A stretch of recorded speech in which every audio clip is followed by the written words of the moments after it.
Blorp entered this movie with great caution, 6 limbs crossed, because bringing He-Man and the Masters of the Universe into 2026 is not a small errand.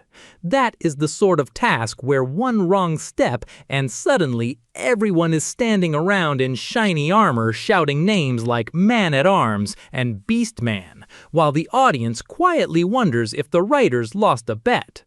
But somehow, by the power of very expensive special effects and what Blorp assumes was a room full of people who actually understood the assignment, this movie pulled it off. It took the big, colorful, gloriously ridiculous world of Eternia and made it feel modern without sanding off all the weird edges. And those weird edges are important. He-Man has never been a subtle idea. He is a man called He-Man. His enemy is called Skeletor. There is no hidden poetry there. That is a skeleton fellow causing trouble, and by thunder, the name tells you so.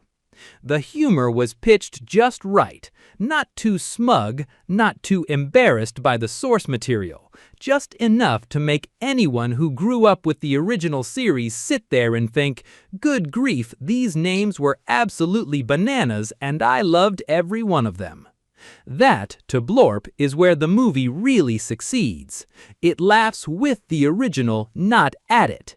It understands that nostalgia is best served warm, not embalmed in sacred museum glass. The movie gives old fans the feeling of being invited back to Eternia, while also making the place exciting enough for new Earthlings who did not spend their youth watching muscle-bound warriors solve problems with magic swords and dramatic shouting. The special effects were terrific.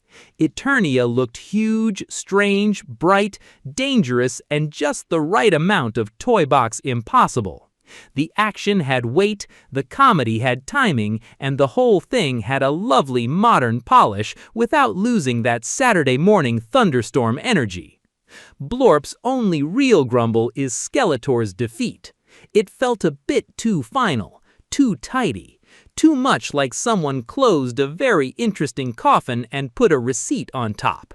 Skeletor is not the kind of villain you want to spend only once. He is bones, ambition, purple fabric, and poor emotional regulation. That is franchise material.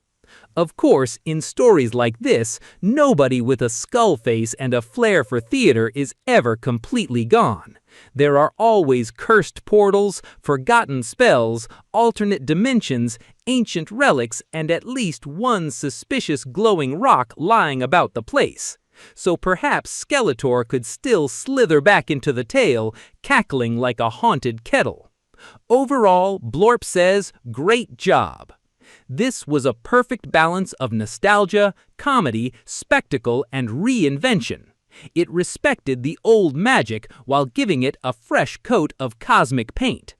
It made He-Man feel relevant again without pretending he was ever sensible in the first place. And that, dear Earthlings, is the secret. You do not modernize He-Man by making him ordinary. You modernize him by letting him stay wonderfully, majestically, sword-raisingly ridiculous, and then giving him a movie good enough to prove it. Thanks for watching. I really do appreciate it. And please subscribe.